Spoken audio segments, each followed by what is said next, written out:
എല്ലാ കൂട്ടുകാർക്കും നമ്മുടെ പുതിയ വീഡിയോയിലേക്ക് സ്വാഗതം. ഇന്നത്തെ നമ്മുടെ വീഡിയോ വളരെ സ്വാദിഷ്ടമായ വെണ്ടയ്ക്ക പാലുകറിയാണ്. നമ്മുടെ വീട്ടിൽ ഉണ്ടാക്കുന്ന ബ്രേക്ക്ഫാസ്റ്റിന്റെ ഒപ്പം വിളമ്പാനും ഉച്ച ഊണിന്റെ ഒപ്പം സെർവ് ചെയ്യാനും പറ്റിയ വളരെ ടേസ്റ്റി ആയിട്ടുള്ള നല്ലൊരു കറിയാണ്. ഈ ഒരു കറി തയ്യാറാക്കി എടുക്കുന്നത് വെണ്ടയ്ക്ക വെച്ചിട്ടാണ്. വെണ്ടയ്ക്ക ഇഷ്ടമില്ലാത്തവർ വരെ ഒരുപാട് തന്നെ ചോദിച്ചു വാങ്ങി കഴിക്കും. അത്രയ്ക്കും ടേസ്റ്റാണ് ഈ ഒരു കറി കഴിക്കാനായിട്ടും. പാചകം പഠിച്ചു തുടങ്ങിയ എൻ്റെ കൂട്ടുകാർക്കും ഈസി ആയിട്ട് തന്നെ ഇത് ഉണ്ടാക്കിയെടുക്കാനും സാധിക്കും. നമ്മുടെ വീഡിയോ ആദ്യമായിട്ടാണ് എൻ്റെ കൂട്ടുകാർ കാണുന്നതെങ്കിൽ നമ്മുടെ പേജൊന്ന് ഫോളോ ചെയ്ത് നമ്മുടെ ഫാമിലിയിലെ മെമ്പറാകാൻ മറക്കല്ലേ. അതുപോലെ വീഡിയോ കണ്ടതിന് ശേഷം വീഡിയോയെക്കുറിച്ചുള്ള അഭിപ്രായങ്ങളും കമൻസ് ആയിട്ട് അറിയിക്കാനും മറക്കരുത്. നിങ്ങൾ ഓരോരുത്തരും എനിക്ക് തരുന്ന സപ്പോർട്ടാണ് നമ്മുടെ വീഡിയോ മറ്റുള്ള കൂട്ടുകാരിലേക്ക് എത്തപ്പെടുന്നതും. ഈ വീഡിയോ കാണുമ്പോൾ നിങ്ങൾക്ക് ഇഷ്ടപ്പെടുവാണെങ്കിൽ തീർച്ചയായിട്ടും നിങ്ങളുടെ വിലയേറിയ ലൈക്കുകൾ തരാൻ മറക്കരുത്. അപ്പോൾ എങ്ങനെയാണ് വളരെ സ്വാദിഷ്ടമായ വെണ്ടയ്ക്ക പാലുകറി വളരെ സിമ്പിളായിട്ട് തന്നെ വീട്ടിലുണ്ടാക്കി എടുക്കുന്നതെന്ന് നമ്മുടെ വീഡിയോയിൽ കൂടെ നമുക്ക് കണ്ടു നോക്കാം. ഇനി നമുക്ക് വെണ്ടക്ക പാലുകറി തയ്യാറാക്കാൻ തുടങ്ങാം. ഇതിനായിട്ട് ഞാനിവിടെ 1/2 കിലോ വെണ്ടക്കയാണ് എടുത്തിട്ടുള്ളത്. നമുക്ക് ഈ കറി തയ്യാറാക്കി എടുക്കാനായിട്ട് ഇളയ വെണ്ടക്കയാണ് ആവശ്യമായിട്ടുള്ളത്. ഇതിൽ നിന്നും മൂപ്പുള്ള കഷ്ണങ്ങളൊക്കെ ഒന്ന് മാറ്റിയതിന് ശേഷം സാമ്പാറിനെ കട്ട് ചെയ്തെടുക്കുന്നത് പോലെ നമുക്കൊന്ന് കട്ട് ചെയ്തെടുത്തിട്ട് വരാം. ഇനി വെണ്ടക്ക നല്ല വൃത്തിയായിട്ട് കഴുകി കട്ട് ചെയ്തെടുത്തിട്ട് നമുക്ക് പാചകം തുടങ്ങാം. വളരെ എളുപ്പത്തിൽ തന്നെ നമ്മുടെ വെണ്ടക്ക കഷ്ണങ്ങൾ ഇവിടെ കട്ട് ചെയ്തെടുത്തിട്ടുണ്ട്. ഇതിൽ നിന്നും മൂപ്പുള്ള കഷ്ണങ്ങളൊക്കെ മാറ്റി വന്നപ്പോൾ നമുക്ക് 350 ഗ്രാം അളവിലാണ് വെണ്ടക്ക ഇവിടെ കിട്ടിയിട്ടുള്ളതും. ഇനി നമുക്ക് ഉടൻ തന്നെ കറി തയ്യാറാക്കാൻ തുടങ്ങാം. ഇതിനായിട്ടൊരു പാൻ അടുപ്പിലേക്ക് വെച്ചിട്ടുണ്ട്. പാൻ ചൂടായി വരുന്ന സമയം കൊണ്ട് 2 സവാളയും 1 വെളുത്തുള്ളിയും 1 ചെറിയ കഷ്ണം ഇഞ്ചിയും നമുക്കൊന്ന് കട്ട് ചെയ്തെടുത്ത് വെക്കാം. ഇനി വേണ്ടത് ഇതുപോലൊരു 1/2 മുറി നാളികേരമാണ്. ഈ ഒരു നാളികേരത്തിൽ നിന്നും 1-ാം പാലും 2-ാം പാലും നമുക്കൊന്ന് പിഴിഞ്ഞുകൂടെ വെക്കണം. ഇത്രയും ആയാൽ പിന്നെ നമ്മുടെ കറിയുടെ പാചകം തുടങ്ങാം. വെണ്ടയ്ക്ക പാലുകറി തയ്യാറാക്കി എടുക്കാനായിട്ട് ചൂടായ പാനിലേക്ക് 1 സ്പൂൺ അളവിൽ വെളിച്ചെണ്ണ ഒഴിച്ചു കൊടുക്കാം. വെളിച്ചെണ്ണ ചൂടായി വരുമ്പോൾ ഇതിലേക്ക് കുറച്ച് കറിവേപ്പില ആദ്യമേ ഇട്ട് കൊടുക്കാം. ഇതിന്റെ കൂടെ തന്നെ 1 നുള്ളു മഞ്ഞൾപ്പൊടിയും കൂടെ ചേർക്കണം. മഞ്ഞൾപ്പൊടിയും ഇട്ട് കഴിഞ്ഞാൽ പിന്നെ നമുക്കിതിലേക്ക് കട്ട് ചെയ്ത് വെച്ചിരിക്കുന്ന വെണ്ടക്ക കഷ്ണങ്ങളാണ് ചേർത്ത് കൊടുക്കേണ്ടത്. കൂടെ തന്നെ ഇതിലേക്ക് ആവശ്യത്തിനുള്ള ഉപ്പും കൂടി ചേർക്കാം. ഇനി കഷ്ണങ്ങൾ നന്നായിട്ട് തന്നെ ഒന്ന് വഴറ്റിയെടുക്കാം. ഇതിലെ ജലാംശമൊക്കെ ഒന്ന് വറ്റി പെട്ടെന്ന് വഴണ്ട് കിട്ടാനായിട്ട് ഫുൾ ഫ്ലെയിം വെച്ച് കൊടുത്തിട്ട് വേണം വഴറ്റിയെടുക്കാനായിട്ടും. നമ്മൾ ഈ പാലുകറി തയ്യാറാക്കി എടുക്കുമ്പോൾ വെണ്ടക്ക വഴറ്റിയെടുക്കുന്നത് കറി വഴുവഴുപ്പുണ്ടാകാതിരിക്കാനും കഷ്ണങ്ങൾ വെന്ത് കുഴഞ്ഞു പോകാതിരിക്കാനും വേണ്ടിയിട്ടാണ്. ഒരു 3 മിനിറ്റ് കൊണ്ട് തന്നെ നമ്മുടെ വെണ്ടക്ക കഷ്ണങ്ങൾ ഇവിടെ വഴണ്ട് വന്നിട്ടുണ്ട്. ഇതുപോലെ ഒരു പാകത്തിലേക്കായി വന്നാൽ നമുക്കിത് മാറ്റി വയ്ക്കണം.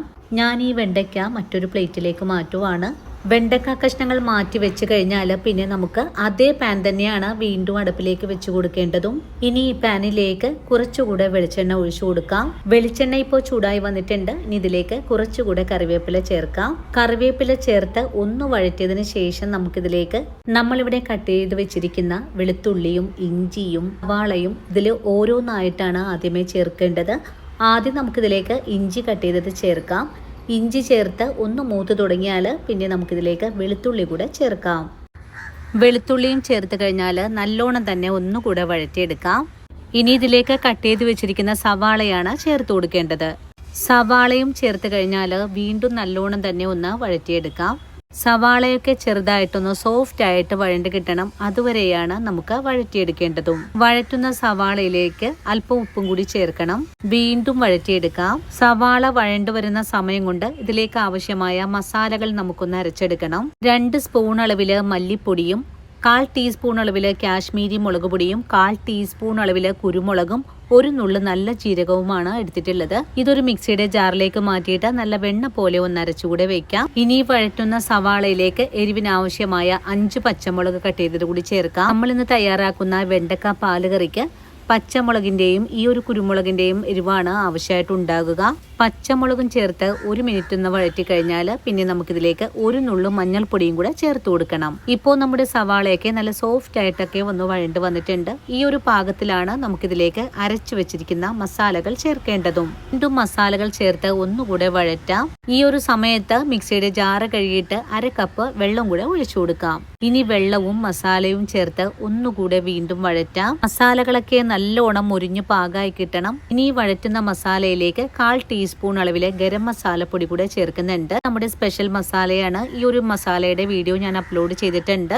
കൂട്ടുകാര് നമ്മുടെ സ്പെഷ്യൽ മസാല വീഡിയോ കണ്ടു നോക്കണേ. ഇനി സ്പെഷ്യൽ മസാല കൂടി ചേർത്ത് നല്ലതുപോലെ വഴറ്റി അരപ്പൊക്കെ മുരിഞ്ഞു പാകമായി വരുന്ന സമയത്ത് നമുക്കിതിലേക്ക് 2ാം പാലാണ് ചേർത്ത് കൊടുക്കേണ്ടത്. 2ാം പാല് ഞാൻ ഇവിടെ 300 മില്ലി അളവാണ് എടുത്തിട്ടുള്ളത്. ഇനി ഈ 2ാം പാല് വഴറ്റുന്ന ഗ്രേവിയിലേക്ക് ഒഴിച്ചു കൊടുത്തതിന് ശേഷം നല്ലപോലെ ഇളക്കി ഒന്ന് മിക്സ് ചെയ്തെടുക്കാം. കട്ടകളെല്ലാം ഉടച്ച് നല്ലപോലെ മിക്സ് ചെയ്ത് കഴിഞ്ഞാൽ പിന്നെ കറി ഒന്ന് തിളച്ചു വരാനായിട്ട് നമുക്കൊന്ന് വെയിറ്റ് ചെയ്യണം. തിളക്കുന്ന കറിയിലേക്ക് ആവശ്യത്തിനുള്ള ഉപ്പും കൂടി ചേർക്കണം. വീണ്ടും ഇതൊന്ന് തിളച്ച് വറ്റി വരാനായിട്ട് നമുക്കൊന്ന് വെയിറ്റ് ചെയ്യാം. ഇപ്പോൾ നമ്മുടെ കറി നല്ലപോലെ തിളച്ചുകൊണ്ടിരിക്കുവാണ്. കഴിഞ്ഞാൽ പിന്നെ നമുക്ക് 1 മിനിറ്റ് നേരത്തേക്ക് ഒന്ന് മൂടിയും കൂടെ വെച്ചു കൊടുക്കാം. 1 മിനിറ്റ് ശേഷം വീണ്ടും മൂടി തുറന്ന് നോക്കുവാണ്. ഇപ്പോൾ നമ്മുടെ കറിയുടെ ഗ്രേവി നല്ല കുറുകിയ പാകത്തിലേക്കാണ് ആയി വന്നിട്ടുള്ളത്. ഇനി നമുക്ക് ഈ കറി മറ്റൊരു പാത്രത്തിലേക്കൊന്ന് മാറ്റാം. വലിയ പാത്രത്തിൽ വെച്ച് കറിയൊക്കെ തയ്യാറാക്കുമ്പോൾ അതിന്റെ അളവ് കൃത്യമായി നിങ്ങൾക്ക് മനസ്സിലാവില്ല. അതിനായിട്ടാണ് ഞാനിവിടെ ചെറിയ പാത്രത്തിലേക്ക് കറി മാറ്റിയിട്ടുള്ളതും. ഇനി പാത്രത്തിലേക്ക് മാറ്റിയ കറിയിലേക്ക് 1 സ്പൂൺ അളവില് വിനാഗിരി കൂടെ ചേർത്ത് കൊടുക്കണം. വിനാഗിരിയും കൂടി ചേർത്തിട്ട് ഒന്നുകൂടി ഇളക്കി യോജിപ്പിച്ചതിന് ശേഷം 1 മിനിറ്റ് നേരത്തേക്ക് കൂടി നമുക്കൊന്ന് മൂടി വെച്ച് കൊടുക്കാം. അപ്പോഴേക്ക് നമ്മുടെ കറിയുടെ എണ്ണ എല്ലാം തെളിഞ്ഞു പാകമായി കിട്ടും. 1 മിനിറ്റ് ആയപ്പോൾ വീണ്ടും മൂടി തുറന്ന് നോക്കിയിട്ടുണ്ട്. ഇപ്പോൾ നമ്മുടെ കറിയുടെ ഗ്രേവി നല്ല കട്ടിയായിട്ടാണ് മാറി കിട്ടിയിട്ടുള്ളത്. ഇനി നമുക്ക് ഇതിലേക്ക് നമ്മൾ വഴറ്റി വെച്ചിരിക്കുന്ന വെണ്ടക്ക കഷ്ണങ്ങളാണ് ചേർത്ത് കൊടുക്കേണ്ടത്. വെണ്ടക്ക കഷ്ണങ്ങളും കൂടി ചേർത്ത് ഒന്നുകൂടി ഇളക്കി യോജിപ്പിച്ചു കൊടുക്കാം. ഇനി കഷ്ണങ്ങളിലേക്ക് മസാല പിടിച്ചു കിട്ടുന്നതിനായിട്ട് 1 മിനിറ്റ് നേരവും കൂടെ നമുക്കൊന്ന് മൂടിയും കൂടെ വെച്ചു കൊടുക്കാം. ഇതിൽ സമയമൊന്നും വെണ്ടക്ക വേവിച്ചെടുക്കേണ്ട ആവശ്യമൊന്നും തന്നെ ഇല്ല. കാരണം വെണ്ടക്ക വഴറ്റിയതിന് ശേഷമാണ് നമ്മൾ ഈ കറി തയ്യാറാക്കി എടുത്തിട്ടുള്ളതും. 1 മിനിറ്റിന് ശേഷം വീണ്ടും മൂടി തുറന്ന് നോക്കിയിട്ടുണ്ട്. ഇപ്പോൾ നമ്മുടെ കറിയിലെ എണ്ണ എല്ലാം നല്ലോണം തന്നെ തെളിഞ്ഞു വന്നിട്ടുണ്ട്. ഇനി ഫ്ലെയിം ഓഫ് ചെയ്ത് കൊടുത്തതിന് ശേഷം 300 മില്ലി അളവിൽ തന്നെ 1ാം പാല് കൂടെ ചേർത്ത് കൊടുക്കാം. വീണ്ടും നല്ലോണം തന്നെ ഒന്ന് ഇളക്കി യോജിപ്പിച്ചു കൊടുക്കാം. ചട്ടിയുടെ ചൂടൊക്കെ ഒന്ന് ആറി കിട്ടണം. അതുവരെയാണ് ഇളക്കി യോജിപ്പിച്ചു കൊടുക്കേണ്ടത്. അതിനുശേഷം നമുക്ക് ഈ കറി ഒന്ന് മൂടിയും കൂടെ വെച്ചു കൊടുക്കാം. ഇനി നമ്മുടെ കറി ഒന്ന് തണുത്ത് വരുമ്പോഴേക്കും ഒരു സെർവിംഗ് പ്ലേറ്റിലേക്ക് കൂടെ മാറ്റാം. അങ്ങനെ വളരെ രുചികരമായിട്ടുള്ള വെണ്ടയ്ക്ക പാലുകറി ഒരു സെർവിംഗ് പ്ലേറ്റിലേക്ക് കൂടെ മാറ്റുവാണ്. വളരെ രുചികരമാണ് ഈ ഒരു കറി. അപ്പത്തിനും പൂരിക്കും ചപ്പാത്തിക്കും ഇനി ചോറിന്റെ കൂടെയും വളരെ ടേസ്റ്റി ആയിട്ടുള്ള ഈ ഒരു കറി എല്ലാവരും തയ്യാറാക്കി നോക്കണേ. തയ്യാറാക്കി നോക്കുമ്പോൾ നിങ്ങൾക്ക് ഈ റെസിപ്പിയുടെ സ്വാദ് ഇഷ്ടപ്പെടുവാണെങ്കിൽ തീർച്ചയായിട്ടും നമ്മുടെ പേജ് ഒന്ന് ഫോളോ ചെയ്യുന്ന കാര്യം മറന്നു പോകരുത്. അതുപോലെ വീഡിയോ കുറിച്ചുള്ള അഭിപ്രായങ്ങൾ കമന്റ്സ് ആയിട്ട് അറിയിക്കാനും മറക്കരുത്. ഇനിയും നല്ലൊരു വീഡിയോ ആയിട്ട് നാളെ കാണാം. അതുവരെയും ഒത്തിരി സ്നേഹത്തോടെ വീണ്ടും കാണാം.